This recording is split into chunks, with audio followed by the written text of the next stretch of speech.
Hello and welcome to Man Utd Academy Project 21. This is a brand new show brought to you by the Football Masterclass and the HallOfSportz pod in collaboration. This is a show that me and you predominantly are going to be on, Ciaran, where we're going to be chatting about the Academy probably once a month, hopefully. Get some guests on here like we've joined with Alan today. I'll introduce Alan in a second, but first of all, Ciaran, it's going to be exciting, I think, to do this show, isn't it? Because the Academy is in a great place at the moment.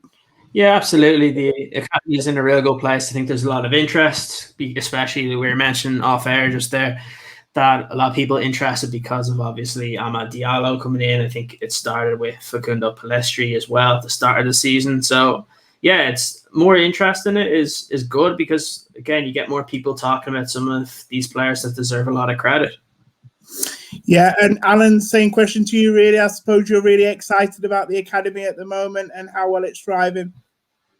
I am, yeah. It's been a while, as you say, before the show we were discussing just, the last few years there was a period of maybe doldrums. And I think in ways that's nearly made this current period all the more enjoyable because, having watched Man City, Chelsea attract the best talent, win the Youth Cup, I think we now finally have an under-18 team and an under-23 team that can compete. And often it is competition that rises your own standards. So actually we can be grateful that City did hit those heights. And oftentimes, I'll probably get into when you talk about what kind of prompted this shift, but oftentimes it's actually a reaction. City nabbed quite a few of United's best young players. And a lot of things like that sparked United back into gear. And you saw that at first team level with Van Persie signing on the back of City, winning the league. And I think the same thing has actually happened at academy level.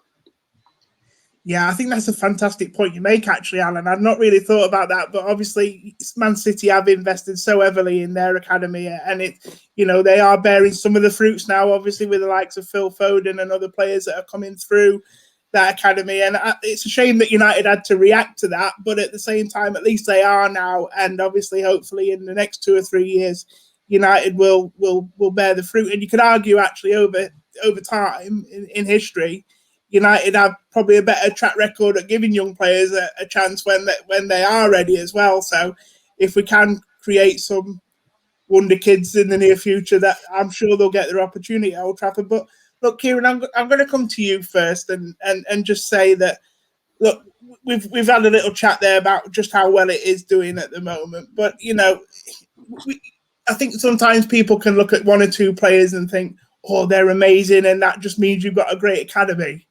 But actually, I think there's more to that at the moment. And aside from the players that are playing in the academy and some of the great stars we've got coming through, why is the academy doing so well, apart from the young players that are obviously involved? What else is it about this academy that's helping it thrive? I think it's an interesting question that you asked, Joe, because when we talk about academies, and a lot of people, when they look at it from one side of things, they look at the kind of results that kind of the under-18s, under-23s, and even lower levels get. And for me, and actually for United, I think it's completely different. It's about getting those players into the first team, and anyone who can't actually make the United first team is to get them playing professional football. And I was reading a story during the week that I think it was over the last weekend, there was over 150 United Academy players that had played over that weekend in professional football. And that's a remarkable statistic because you don't see that anywhere else. And that's kind of where I see it. It's like you look at all these players, and I can mention, I was kind of looking at just different kind of positions and what United have. And the one thing I always said is it was the same thing when Axel Tuanzebe and Roshan Williams were coming through, but were really highly touted as centre-backs. We always knew only one of them potentially would make the United first team. And we've actually seen since, while Axel's in the United first team, he hasn't really been able to break through, and it's really difficult. So when you look at some of the United players, I'd say it's probably, in terms of how well of a shape is it in, it's probably the best we've seen in a while. There's a lot of depth in a lot of positions. I'd say probably the weakest that we're seeing, only because we've seen some of the kind of older players get loans, and some have worked out and some have and some haven't. It's probably in midfield, where we've seen, like, We're seeing Jimmy Garner doing pretty well for Nottingham Forest, but he had a pretty bad time with Watford. We're seeing now Dylan Levitt have to go to Croatia. And then you look at some of the players that have come through, and everybody's earmarking Hannibal Mejbri, which we'll talk about later. Puigmal as well, but again, he's been one that has got a lot of injuries. But you look at the strikers, which we'll be talking about, and there's probably 3 really good strikers that can come through. You look at the wingers, and there's a couple of good potential ones. Again, we're going to talk about a lot of these, but you look through the names, and there's a lot there. We've spoken about in defense with Ted Mengi and Deshaun Bernard, they kind of remind me of the whole Roshan Williams and Axel Tuanzebe. They're really good together. Both of them now luckily have a loan, and Deshaun's done really, really well at Salford City, and I've been really impressed with some of his performances, because it's not easy going from academy football where you're pretty much playing the same players every single week to getting to play professional. And he's won some Player of the Month in League Two. You can see Salford are doing pretty well in League Two and have the potential to get promoted as well. We're now seeing Ted Mengi go and play for Derby. It's really good that he gets to play in the Championship. We're starting to see this with some of our players. I worry when we end up loaning players at around age 20 or 21, because at that point you tend to not make it at Manchester United. But look, I think it's in good state, because there's still a lot of players potentially that can break through into the first team. We've seen one, because Amad Diallo was coming in to play for the first team. Yeah. But Shola, when he came in, it's been really, really good to see him come through. He only turned 17, got his professional contract, and has already got his Premier League debut. So when you see that happening, and you see there's other players within that under-18s and under-23s that you expect to make the first team and to get chances over the next 2 to 3 years, that's really what it's about. It's the academy is there to produce for the first team, and it's also there to produce for the players that are in the academy, to allow them to go on and so they can have a career in professional football. Well, I think other academies that we've seen, and we mentioned City, that they spent a lot of money and reinvested, but there's not loads of City players that are playing all around England or abroad. We see a couple that have kind of sprinkled in here or there, but I think it comes down to kind of the culture or kind of what the club wants to do with their academy. And I think United have kind of hit the right note.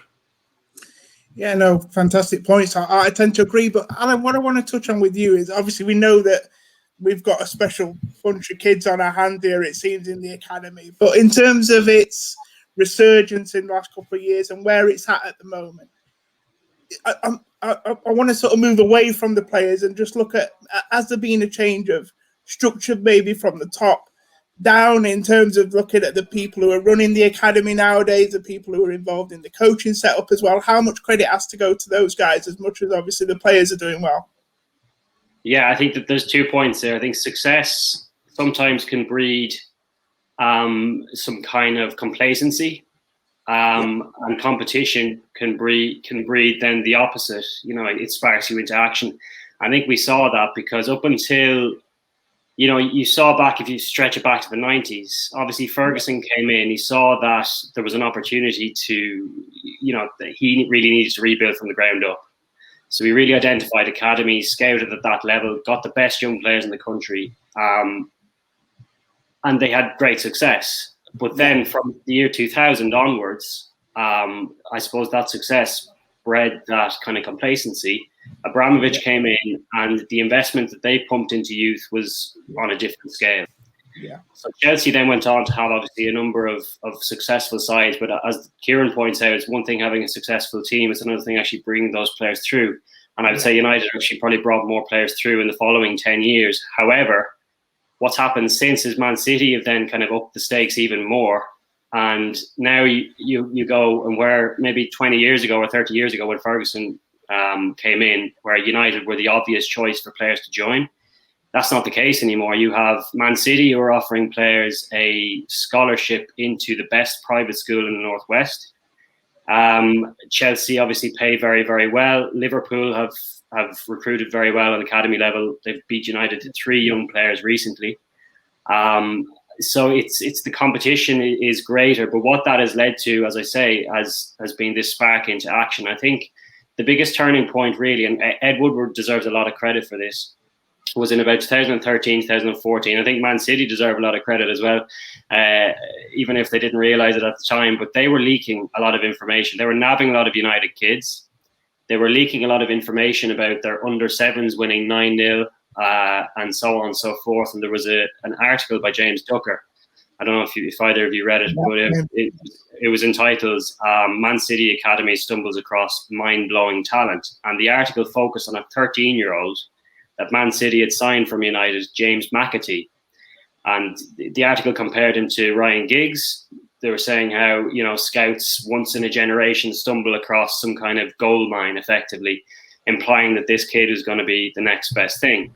Now, did that have the best interest of the player at heart? No, it didn't.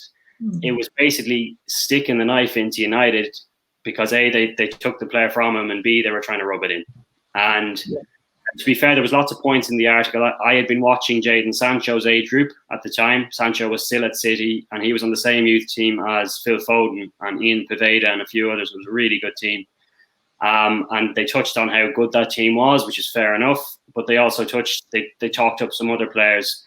City had nabbed another guy, Alex Robertson, Noah Hyo. They were both originally with the United Academy. Interestingly enough, now McAtee is done quite well. I'd say he's probably of the under-23 players that have played against United this year, he's probably been the most impressive. But 18, and he hasn't been in and around the first team at City, so it's debatable whether he will make it. Brahim Diaz, another one that was talked up in that article, he's left. Sancho has left. So their tactics was debatable, but where it's benefited United is all of these things. I'd say if it was Chelsea that these articles were being put out about, there would have been less of an issue made of it at United. But because it was their neighbours, it's not a good image, losing your players to City. And so there was a big reaction. United nicked a couple of players back from City. Mipo Adebeko, who is now at West Ham. Deji Satona, United nicked a few academy staff and scouts. Yeah. And I think Woodward identified that we need to have more of a budget in line with what City and Chelsea are spending. And that's where we see, the fees in the last few years. You saw 10 million potential fee for Mejbri, quite a high fee for Emeran. Kambuala is potentially £4 million for 16-year-olds. So there's a bigger budget now. The coaching staff there's been a big juggling in terms of that, a refresh. Ciaran McKenna, who's now obviously on Ole's staff, was under 18 coach and had that team playing exceptional football. In ways, it's funny how things work out. But to go back to my first point, it's that competition which has sparked United into action. Yeah, I think it's a great point you make because I don't watch the academy as avidly as probably as you guys do, so my level of knowledge is probably not as high. But I started to see the shift when we brought Ciaran McKenna in. I think I've said to you before, Ciaran, on the show that I think Jose Mourinho was probably the first team coach, the first team manager at the time, and I remember him saying something about he thought United had signed one of the best young coaches in the country. And I think at that point, everyone started looking at the 18 and they were playing some fantastic football, and rightly so. Then Ciaran was moved up. I think he was at Spurs before he came to United. Is that right? And obviously, he was doing good things with the Spurs academy. And that's what I want to ask you, Ciaran. Like I said, as good as obviously that we've changed the infrastructure, as Alan's pointed out there in great detail, and we've obviously recruited very well. What's to be said about the coaching as well, do you think, at the moment in the current setup? Yeah, I think that it goes to actually one of Alan's points that in terms of the budget for the academy, United used to have basically the budget was kind of put all together for United in terms of recruitment, but now you see it separate. That they're trying to improve the coaching, the infrastructure around the academy system because they see it now and just how important it is. And one thing I think that we have to think about is it kind of coincided with a lot of these transfer fees going absolutely astronomical, where we saw Neymar leaving for whatever it was, 100 or 200 million, same with Mbappe and the likes. And they've seen now just how important it can be for you to actually be able to bring in these players while they're young. Okay, go pay 10 million for Hannibal Mejbri, but if Hannibal Mejbri becomes kind of that next midfielder that is 70, 80, 90 million, you've saved yourself a whole lot of money, and you've also developed them into the style that you want them to play in. Like, it's a really interesting point. And I go back to it, and some of the points that Alan made were really, really good, and it's really hard to explain just how good and then how bad the academy became. So basically, I'll give you a couple of points that kind of shocked me when you actually read about what happened. Is that basically after Brian McNeill left in 2015, United went a whole year without having a head of the academy. Now, think about that. One of the top clubs in the Premier League going a whole year without having somebody actually running the academy. It seems like it's ridiculous. It's the same thing that happened when Alex Ferguson left, where a lot of the scouts, they retired at the same time as Alex Ferguson, and United didn't replace them. And that's it. It's a really big problem. Now, luckily they brought in Nicky Butt, and they brought in Nick Cox now, who was initially from Sheffield United, he was excellent at his job, and it's been revitalized, and we've seen the recruitment that's come in since.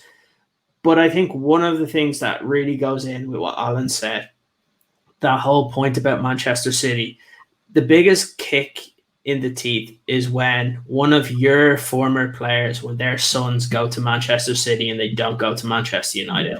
Now, we've seen the opposite happen again now, where you see Harvey Neville, who's come back to Manchester United, but he was put into the Manchester City Academy because they had better infrastructure. They were giving more to the players, and that just shows you just how bad it was, because it wasn't just Harvey Neville. It was happening for a lot of players that their parents had ties to Manchester United, but they were sending them to Manchester City, and that's a big issue. And you have to give Ed Woodward a bit of credit that he saw what was happening, and okay, maybe it was because City were kind of pushing them into it, but they did change. And now you look at them and you actually look at the academy, and it's really, really good. And that's, you have to give a lot of credit to the people that are in charge now.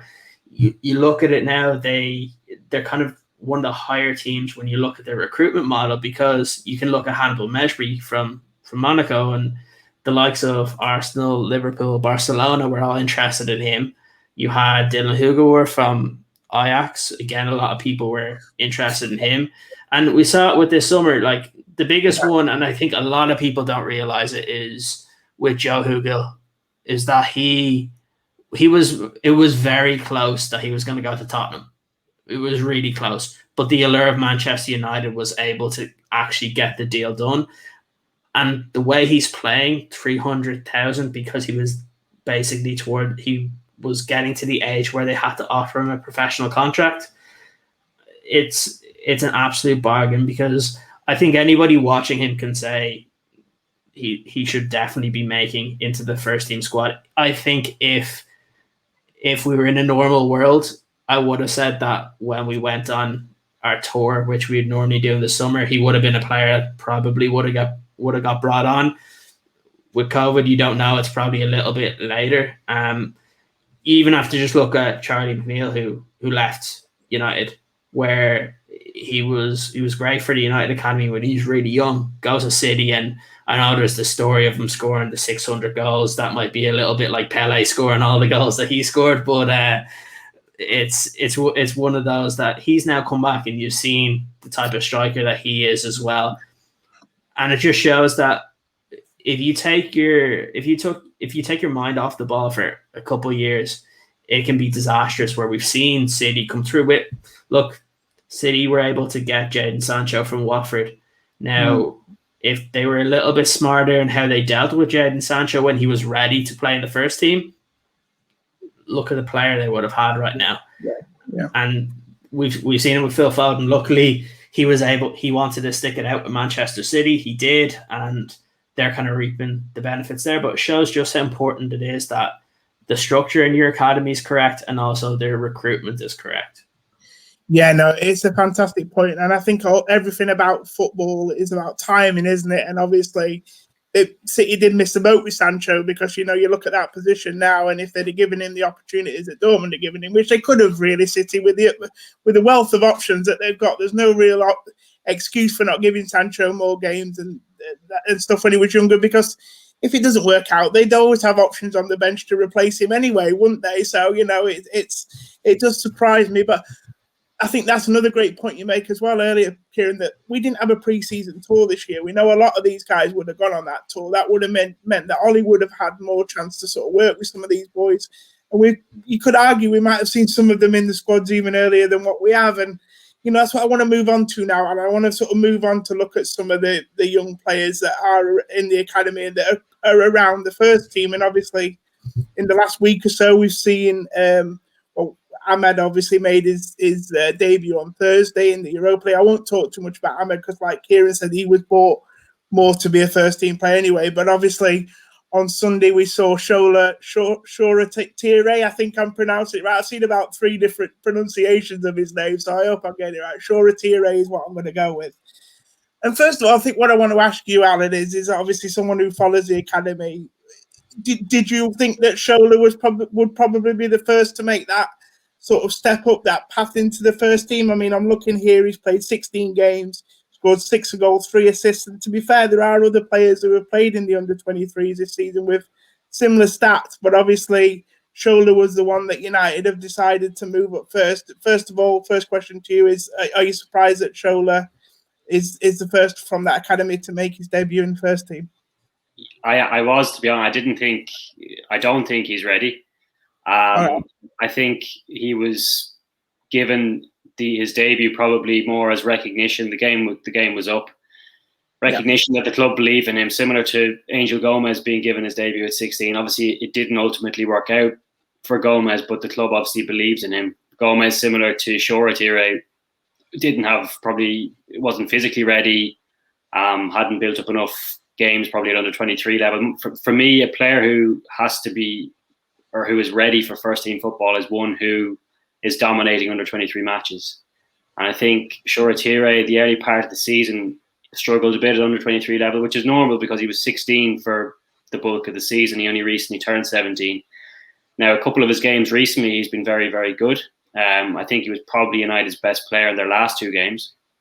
But I think, as I say, it's probably him being given the minutes is more recognition for the belief they have in his long-term potential, more so than him going to get a run of games from now to the end of the season. But I think just a couple of things on him. It's very hard to judge a player when he's playing so far up. And Shoretire has always played so far up above his age group. At under 18s, he made his debut at 15. And he only played 1 season, which is very rare. You know, it's rare for a guy to move up to 23s after 1 season at under 18s. But again, it shows the belief that the club have in him. But when he has played at his own age group, at under 15 level, he scored 66 goals. And on his English under 15 debut, he scored a hat-trick in 15 minutes and got taken off because the coaches felt he was, running amok and too good and embarrassing for the opposition, effectively. Yeah. So that's the talent that he has. And I think what's interesting too is he has a younger brother. So I think as well, the club are trying to play their cards right, I would imagine, with the family, because, you want to keep them on side. The younger brother is supposedly a very, very good talent as well. And I don't know if you remember a few years ago, United brought Matthew Willock in. I think part of that whole process was because they were trying to get Chris and Joe as well. Again, it was a family dynamic. We may see something similar with Bellingham. Joe Bellingham has been linked to United, and it may pave a way to Jude eventually, or vice versa, whatever way it works. But I think the family dynamic is interesting. I think that United are keen to keep, it was the first player I've ever seen sign a professional contract and have the manager sit right beside them. That's testament to how much belief they have in Shoretire, but also they want to keep the family on side and whoever represents him. So, but in terms of his readiness, I think we'll see him on a 23 level for the rest of the season. He may go on the pre-season tour if there is one. And then, he'll be drip-fed opportunities here and there, I think, from then on. That's a really interesting point you make, because, look, I'm quite old, Alan, but I'm going back to 1992 and I'm thinking, obviously, Gary Neville coming through, and then obviously similar with with Phil, obviously, later on. I don't know if there's a similar situation there. We saw, obviously, as we move through the years, we had the Kane brothers as well, didn't we? Will and obviously Michael. I don't know if, again, whether there was a similar sort of situation going on there. But yeah, Ciaran, I'll ask you a similar question in terms of when you look at that under-23 side, you know, were you surprised that maybe, you know, Shola got the nod first? Because you put some stats together the other night, Ciaran. I'm just looking at them here now. You've got Joe Hugill, who's played the same amount of games, scored 4 more goals, two assists. You've got Anthony Elanga, who's also played the same amount of goals, 2 more goals than Shoretire with 3 assists. You know, Hannibal's been very impressive as well. You know, are you surprised that obviously that, like Alan, that Shola was the first to get the nod? Yeah, I was really surprised. But then when I think back of what happened, was that he was brought up the same time as Amad Diallo, pretty much. I know Amad was training with the first team for a while, but he got brought up, I think, what was it, maybe 10 days ago to 2 weeks ago, along with, they were supposed to be bringing up Hannibal Mejbri as well, but then he got an arm injury in, I think it wasn't the last under-23s game, it was the one prior, and he's been out injured since. So I think the plan was to bring the players up that deserved it from the under-23s into the first team to at least train, which was a little bit surprising that they didn't bring up Joe Hugill up to the first team just to train with them, because, again, you look at who we were missing the last week, and the likes of Edison Cavani was out. And look, when Cavani and Van de Beek come back, you won't see Shola in coming in on the matchday squad. I think it was kind of a good timing, as you mentioned before. Joe signs his new deal, has a really good game for the under-23s. Some players get injured in the first team. Ollie, he said it before, he wants to bring players from the under-23s up to train with the first team at least. You then go to Sociedad and it becomes a pretty easy game. You see Amad come on. You look at Newcastle, and I know there's links with kind of Shola and his family with Newcastle, and it just seems like it was the perfect game to be able to bring him on. Game's over. It kind of giving him that experience to say that he's made his Premier League debut. I agree with Alan. I think he'll mainly be with the under-23s. I wouldn't be surprised to see him get involved at some point in the Sociedad game, because it's the tie's over. But I think after that, you probably see him go back to the under-23s and give him a chance to play with this same team, because, like we've mentioned before, he hasn't gone longer than a season playing for one team, but he's an exceptional talent. I was surprised. At the start of the season, if you asked me who would have come through to play from the under-23s, obviously I would have said Ted Mengi. I thought he would have had a chance. But again, it's good that he's gone out on loan. But the other two would have been Puigmal and Hannibal Mejbri. I think those were the two that when Alan mentions, and he's completely correct, you need to dominate the under-23s to be ready for the first team. And every time I watch Hannibal this season, he dominates. And the thing is, I think he needs to get brought up whenever he comes back, because he's getting absolutely no protection in the academy games, where referees, the unfortunate part about under-23s and under-18 games is a lot of the flair players that are really good don't get any protection from the referees because they think they're showing off, when really it's just they're at a level that's just so much higher than the rest of the players there. So, yeah, I didn't expect it, but look, it was great to be able to see him come on, and he was confident when he got on the ball. He didn't look like someone that was afraid to get on the ball, which is always good when you have like realistic. He's only turned 17, and for him to even get a chance to train with the first team is brilliant for him and his development. And it's a really good point about kind of trying to keep that family on side. Every team does it. We did it initially with Rafael and Fabio. We were buying them because we wanted to buy Rafael, and then it turns out that Fabio's pretty good as well, and they brought them in. And look, we know how interested United were in Jude Bellingham, so they've done this kind of not year after year, but when good talent comes around, they do try and kind of accommodate different family members to make sure that they do it. The difference with Shola is that he's an excellent player as well. Yeah, obviously, Alan. Look, Ciaran makes a point there that look, when people like Donny van der Beek and Cavani get back to full fitness, we may not see Shola in the match day squad so much. But we have to caveat that with the fact that Ole Gunnar Solskjaer is the coach, and if there's ever going to be a coach at Man United, especially in the last 3 or 4 or 5 years, that understands the fabric of this club and the DNA, and will give you for chance. You look at all the names that have been in charge, you would say that Ollie's probably the best to do that. Do you agree with Ciaran? Do you think that obviously when those players come back, we will see less of Shola, or can we expect to see him make some more appearances off the bench potentially, or even some of the other players from the academy come up and making some appearances off the bench? And does that depend maybe how far United go in Europe, for example? I think, to be honest, based on, I suppose, the recent under-23 games, I think Hannibal is one who looks ready. As Ciaran says, he's dominating under-23 games. Yeah. I think Ahmad, clearly, I know he's technically a first-team player, but he's another one who looks far too good for that level.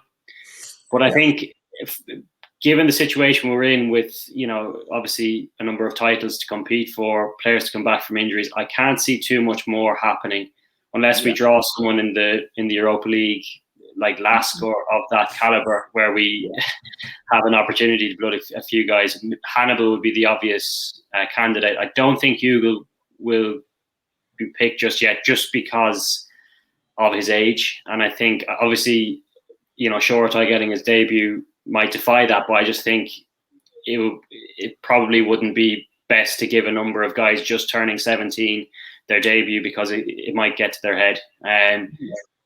But I think outside of that, it's interesting that Garner and Laird are doing quite well, it seems, on loan. I think if you look at the positions that United are looking to strengthen this summer, how well they do may impact our summer spend. So, for example, it seems that we're in the market for a more attacking right back to supplement Wan-Bissaka for maybe easier home games. But Laird potentially is that player. He ticks a lot of boxes. He's obviously had a lot of injuries, so it remains to be seen. But if he does well at MK Dons, I'd like to see him given a go.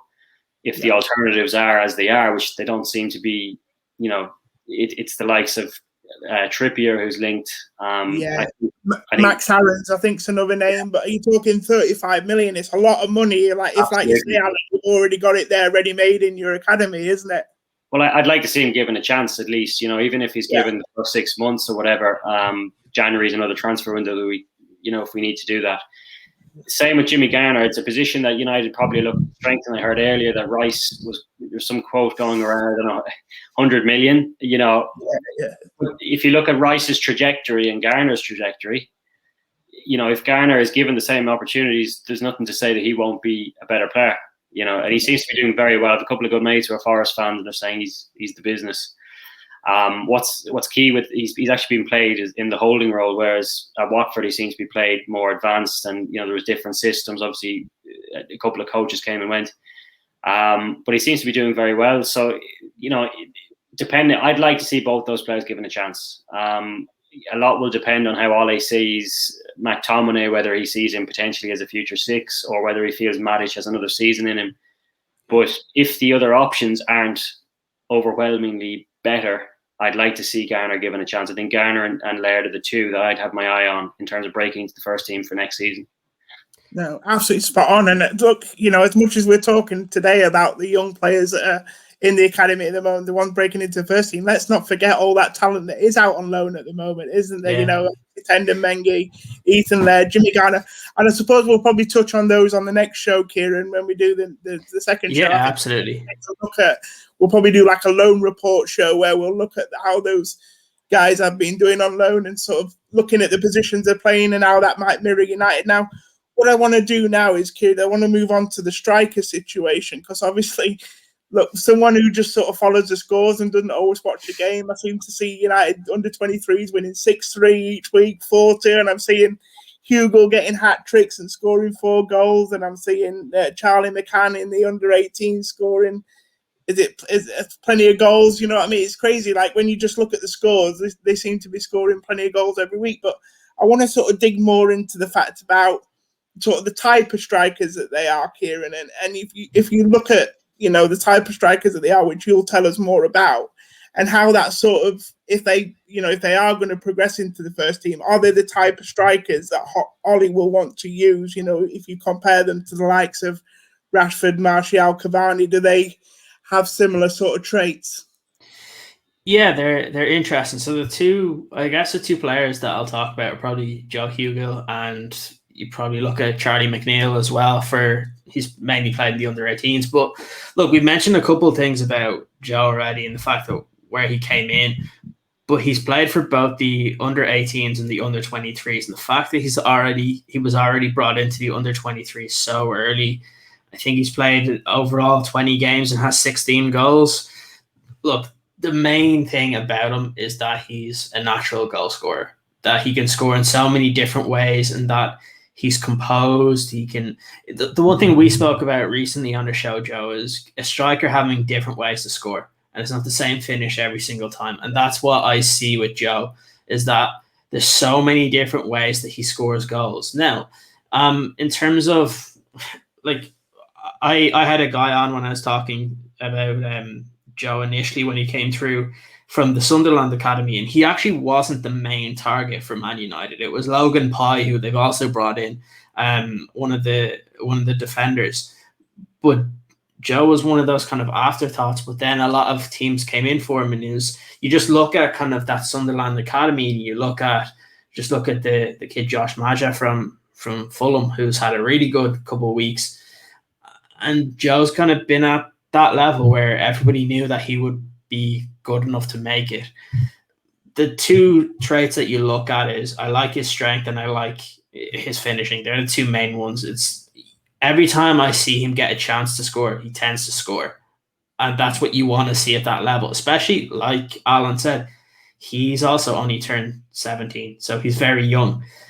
I would love if with United getting him into a proper fitness program in the summer and getting him to build that kind of body mass, because he has the body to grow into, and it's a really important thing if he can do that. So if he can you look at how Rashford was able to kind of improve from one year to the next. You saw this kind of real scrawny winger, and then suddenly it's July or August and he's posting pictures and he looks like the transition that Cristiano Ronaldo made at United with his body. And that's kind of what you would like to see with Joe. And it's good because he has time to do that. Like we said, he's only 17. By the time he's like 19 or 20, you would expect that to start happening. I always hate kind of doing kind of, if you wanted to compare the striker to a pro, but I guess it's a good way for people that don't watch the academy to kind of see. And the one kind of style I like to see in him is kind of a light version of Harry Kane, the way he likes to play, because I think of that kind of the finishing that really, it looks like they're obviously the taller, not as quick as everybody, but they're not slow either. And that's what I see in him. And I guess one other important point is that for him being brought in, Solskjaer actually scouted him personally. So when United played against Sunderland in the under-18s last season, Solskjaer was at the game, and he was there to see Hugill because there was a lot of interest in him at the time. So that's also an important one. And I guess if you wanted to look at Charlie McNeill, he's not too different in terms of, I see these two strikers, and it's probably the two most natural finishers we've had at the club in a long time, which is very interesting when we talk about how the likes of Greenwood and Rashford have come through. Now, Greenwood still, I will still say that I think Greenwood's better in terms of at this point he was that good. And it goes to the point of, I guess, one thing that we could mention with when Alan said about Ethan Laird, he's another player that's a really good finisher. Before Greenwood came into the under-18s, Ethan was the top scorer. So it's another reason to have that. But I think these two at the same time in the academy and at a similar age group, like we saw Charlie kind of come up to the under-23s recently, and he got to play as well. So seeing both of these strikers at such a young age playing well for both the under-18s and under-23s, both I say are automatic finishers, that when you get the chance, you expect them to score. And that's it. That's a big thing. And we've had that problem with Rashford when we've seen in the first team that when he gets that one-on-one chance, do you always expect him to score? I don't think so. But we've seen it with Greenwood that when he gets a chance, you expect it to hit the net. And that's what I get with Hugill and McNeill is when they get that opportunity, I expect it's going to be a goal. And I guess that's the best thing, that we want these strikers dominating kind of the opposition they're playing in now, but also give them time to develop that body. We've seen how hard it is for players coming through to actually be a striker for a top club. So I think, yes, it's brilliant that they're scoring lots of goals, but I think we also need to give them time and let them develop into the bodies that they're going to have over the next 2 to 3 seasons. Yeah, no, absolutely spot on. Apologies, I think I might have called him Charlie McCann for some reason. I think I might There's a Charlie McCann as well, though. Yeah. So yeah, I'm getting me Charlie's all mixed up there. But Alan, just to come to you on the strike situation, I mean, obviously, we're fortunate in the current first team squad to have Mason there and Marcus Rashford, two young lads who have obviously come through the United Academy themselves. You know, if first of all, same question to you. How far do you think Joe Hugill can go, and also Charlie McNeill? But also, if they are to go far, how crucial will the likes of Mason Greenwood and Marcus Rashford, who've trod that path, be to them in order for them to make that step up? Yeah, I suppose, you know, if you look back at maybe the last 10 years, the best striker we've had at the club academy up until Greenwood was James Wilson, and I would have put my house on Wilson making it, and he's now struggling to get into the Salford team, I believe. You know, so it's very, very difficult. It's a very tough position to make it in. You know, if you look at the top 5-10 strikers in the world, we had one of them in Lukaku, and we didn't deem him to have enough qualities to fulfill the striker role for Manchester United. Yeah. Now, that's my concern in one sense with McNeil, is that he's a sniffer. You know, he's an old-fashioned sniffer. He lives for goals, Ruud van Nistelrooy type that, you know, most of his game involves the 18-yard box. But he'll need to develop a wider array. You know, he has plenty of time, obviously. He only turned 17 in September. But it's just the link-up play. There's a lot more that you need from a modern-day number 9 if you want to play the way that Solskjaer wants us to play. Hugill, I see a bit more of that. I see, you know, he has a more rounded game, in my opinion, than McNeill. And that's testament to that is the reason he's been progressed quicker to the 23s. He's had 14 appearances, 9 were starts, but he's got 10 goals in those. He's the second top scorer in the 23s league, which is really impressive. Yeah. It's up to them. How far they go is up to them. Harry Kane was mentioned as a very good example here in terms of comparison to Hugill. Kane was never an elite talent. You know, there was lots of, I don't think he started on his age grade at under 18 level. I think actually our own Will Keane was ahead of him, even though he was a year behind him. But Kane seemed to be a really hard worker. He applied himself, and that's what James Wilson didn't do, and it's what Federico Macheda before him didn't do. Greenwood seems to be quite a hard worker, but he has incredible natural talent, far more than any, you know, than Hugill, McNeill. You know, he's a different level also. He's the biggest thing to come out of the academy for years, isn't he? He was scoring, if you think the goals he scored for first team have been impressive. I mean, he scored a push-gas level goal every week for the academy. You know, and that's the bar. And there's, you know, he's one that's broken in because he's that good, but that's the level. You know, Hugill's been very, very impressive, far more impressive than I expected, but it's a very high bar to make it. You know, Lukaku, as I say, great output in terms of goals, didn't have enough of a rounded game. So it's a little bit tough. I don't want to, you know, dampen these lads' expectations, but that's the reality. No. So, you know, it's a challenge ahead of them. But, you know, as you say, they have Rashford to refer to and Greenwood, and in Solskjaer, that's the best manager possible to help them in that process. Yeah, no, mate. I think it comes down to the old cliche, doesn't it? You get out what you put in, don't you? We talk about that in a lot of walks of life, and I think that's the case with professional footballers. Look, another name we could always talk about is famous one is Ravel Morrison, isn't it? That, you know, another unbelievable United talent, but just didn't want to apply himself. Unfortunately, had other things going on in his life as well that obviously we won't get into today. But fascinating story. I think he's done some podcasts really, which are really worth listening to. Rio Ferdinand, but it's there. You can have all the talent in the world, but if you don't want to take it to the next level, you won't. The only thing I will say about these young strikers quickly is that, look, it looks like we may get Cavani for another season, Ciaran. I think positive that, he may stay for another year. Whether United look at that striker position this summer or whether they decide to kick the can down the road and leave it till next year, I don't know. But what that does mean if Cavani does stay is that it does give these strikers another year to sort of work at that under-23 level, prove themselves and sort of develop a bit more. There's no pressure thinking that actually there's going to be a number 9 shirt available at United and it's all on them basically and we need them to come through straight away. There is a possibility that they will have another 1 or 2 years, 2 years in order to continue their development at that level and to show their worth and see if they can make it.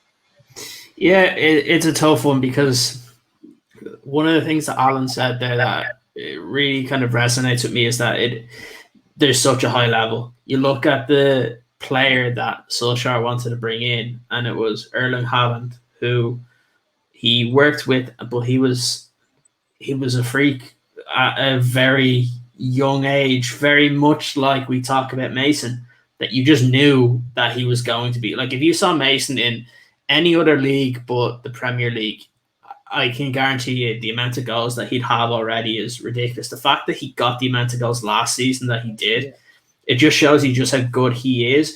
And the one thing that we mentioned today, Joe, is his all-round game has improved so much in the last 12 months. You look at Mason when he was scoring all those goals last season, you didn't see much else other than the finishing. And now you're seeing him turn into that creative player as well, that he's been the driving force to kind of getting goals, and it's been really, really good to see. The problem that I think Hugill and McNeill will have is, okay, maybe United don't end up getting the Erling Haaland because he probably goes to somewhere else, maybe it's Madrid or something like that. But that's the level that Solskjaer is looking for. And if you can't, but that's the point. It's like they want to get that level because that's the level you need to be able to win.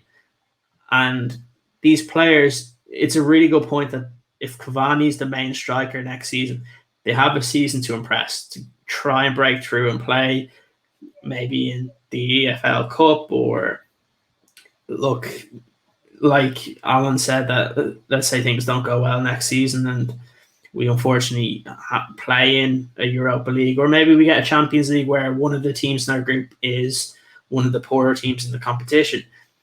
That's when Ferguson used to bring in some of the players and give them a bit of experience, and that's probably it. They're going to have to show what they're worth, and it's difficult as a striker nowadays because, especially in the system that United plays, you have to be an all-round striker, but you also have to be a really good finisher. That's what the team are looking for. And look, we'll see over the next 2 to 3 seasons if they can make it. Look, the odds are that most likely only one of them will get the opportunity to do it at Manchester United, but I would be very surprised if both aren't in the professional game over the next kind of 5 or 6 years. No, fantastic. Yeah, no, that's fair enough. I'm looking forward to seeing whether something about strikers, and you always get more excited about strikers. I don't know if it's because they score goals, and that's obviously what we call like the business end of the pitch. But no, I'm really excited to see whether they do develop. And we've touched on it before, Ciaran. It's amazing that the amount of United Academy players that if they don't make it at United, they still go on to have careers at a pretty decent level, don't they? And that's, I suppose, another sort of big tick for the academy, the fact that just because you don't make it as a United player doesn't mean to say that you won't have a more than decent professional career somewhere else. Another really, really fantastic talent in the academy, Alan, is Arnold Puigmal. I think I'm getting that right. My pronunciation is Puigmal. Now he's slightly different in terms of, we know he's got all this amazing talent, but there is a link there with Barcelona. Ciaran, correct me if I'm wrong. Is that where he started out? Was he a Barcelona youngster, or? I think it was. Espanyol, yeah. Espanyol. So obviously, within that sort of Catalan area, Alan, there is some dispute over his contract at the moment at United, and whether United can tie him down or whether he sees his long-term future, obviously back abroad.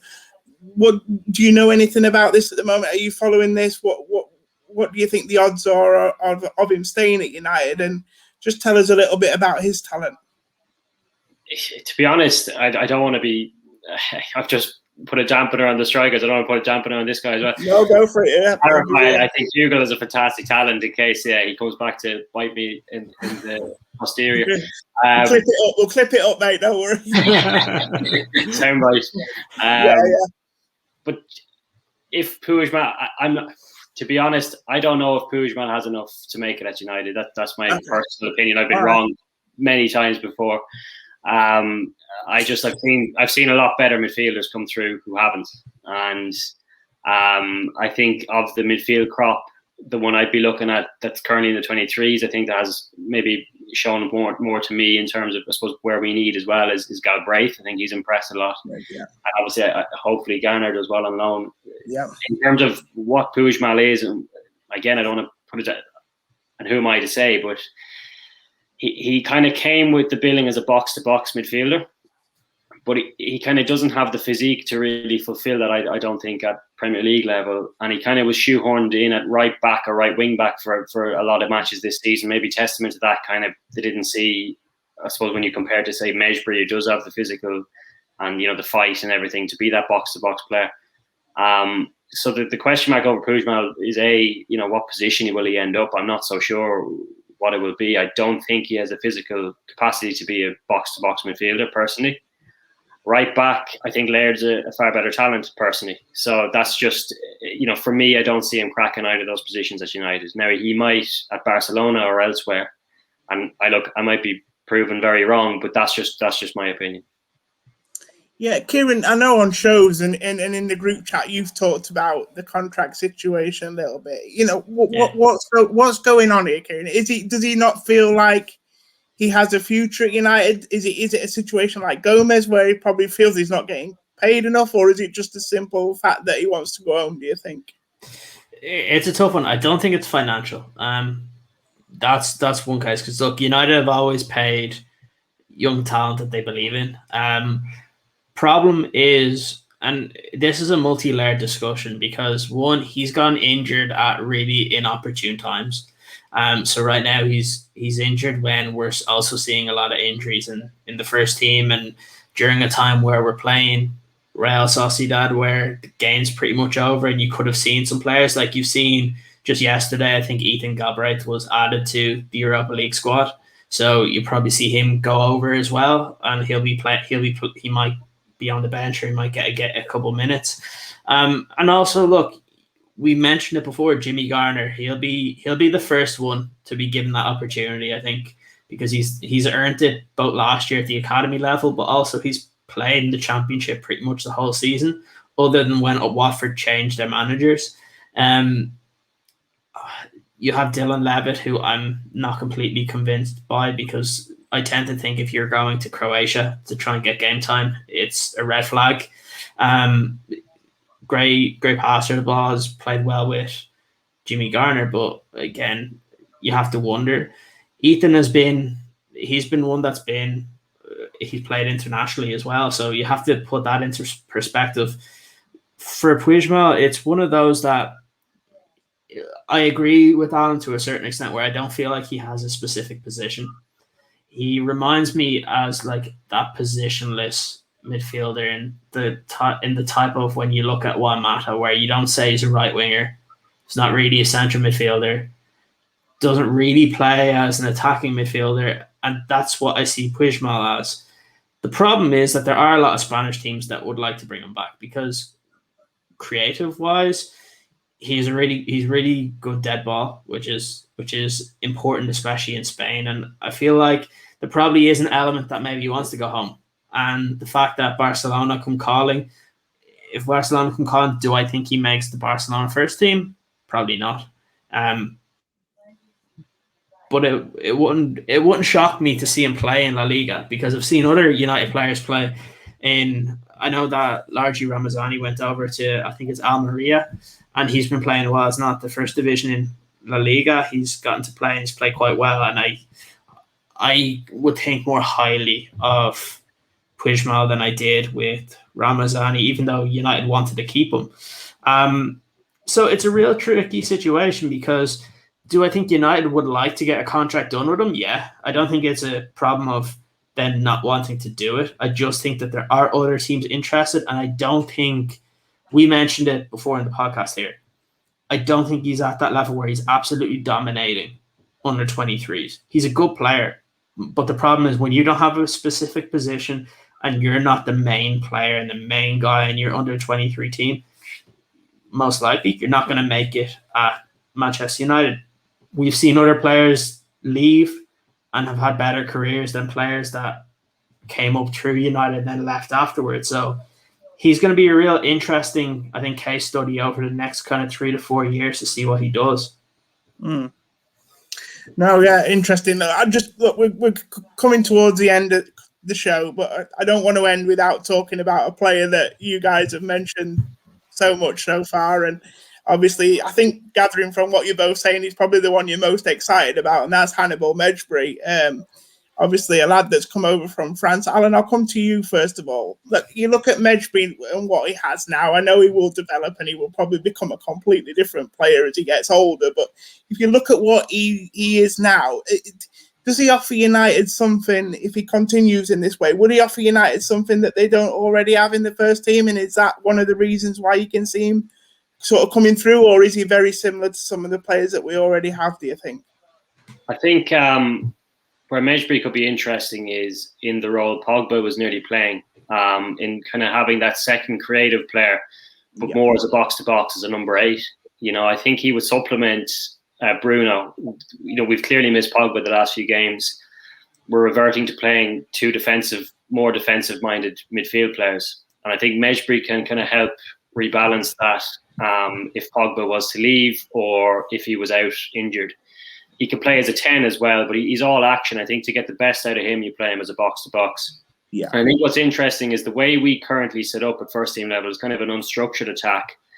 Obviously, the pros being that it's very hard to plan against, but the cons being that if you're a player like Donny van de Beek, who seems to be very much one who has him up in Ajax in a structured team, it doesn't suit every player, but I think it would suit Mejbri. Okay. Because he plays off the cuff. He can come up with moments of magic the way we see Rashford and Bruno. It can be frustrating because there's no maybe set patterns of play that we'll see repeated the way City would score goals. But it would suit him. He's a street footballer, and I think that's the type of player that would suit the current United midfield. No, absolutely. Ciaran, as a Manchester United fan yourself, I've heard you say a lot about Hannibal, and you've already said a few points during this show, but I suppose you're really excited about him, aren't you, and what he can bring in the future? Yeah, I was so disappointed when I heard that the injury that he got with the under-23s, that he was out, because I'm convinced he probably would have been on the bench for the Real Sociedad game during the week. So it's just really unfortunate. But like I said, it goes back to the lack of protection he's gotten at the youth level and how he's ready now, I think, to make that step up. I mentioned it before. I think in terms of his natural ability as a midfielder, I think he's probably the best we've seen in the academy since the likes of Pogba and Morrison. It's really difficult to kind of say what style of player he could be or what he would compare to, but I just like how aggressive he is and how he's really not afraid. He's not like this, what we get, the typical aggressive midfielder. He's really creative as well. And like I said, it's one of those that he would play in the position of Pogba when Pogba wouldn't be there. That doesn't mean to say, and I don't want people to kind of get us wrong here, that doesn't mean if Pogba leaves in the summer that you just put Mejbri in. No, you need somebody else in there as well. But it means that you give him the opportunity to be able to do that as well. Like I personally like to, when he was younger, I used to watch Yuri Tielemans a lot. And he gave me in terms of his passing ability, it was very, very similar.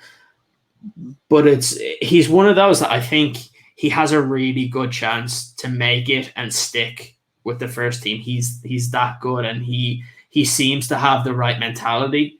He forgets when he makes mistakes in games, and he just kind of goes off and plays his game, and that's what I really like. It's like Alan said, it's kind of like backyard football, and it's something that is really nice to see, and you don't see too much of it with the under-23s. We've seen it over the last couple of years where the United team seem to get bullied when it comes to that level, but he's one that has really never backed down, and it's probably a reason you see him with a lot of yellow cards. Yeah, no, absolutely spot on. Look, I think it's a great point you make, and look, we're going to wrap up now, but I think looking at these academy players as fans, when you see them doing so well, you want to get them in the first team. You want them to do well straight away, and you're so eager to see them. But you have to appreciate that this is going to be probably the biggest step in their career now, the next one that they're going to take to the United first team. And, you have to have some patience with them. And just because they're tearing it up in the under-23 doesn't necessarily mean that they'll do that in the first team. Give them time, give them patience. With the right coaching and mentoring, I'm sure that we'll see the ones that are meant to be in the first team really soon on a consistent basis. So like I say, that's all we've got time for today. Ciaran, thanks so much for joining me, mate. It's been really good to get your thoughts on this. Thank you so much, Joe. It's been great. No, thank you. And Alan, obviously, first time I've worked with you, mate. It's fantastic to get your insight. Thanks so much for joining us, mate, and keep up the good work. No problem, lads. Thanks for having me. No, thank you. And like I say, thank you to everyone who's listening. This has been the Manchester United Academy project, brought to you by the Football Masterclass and the HallOfSportz podcast. Do go over to their YouTube channel, give them a like for loads of fantastic content, should I say, and we'll see you hopefully in a few weeks' time for the next episode of the Academy Project 21.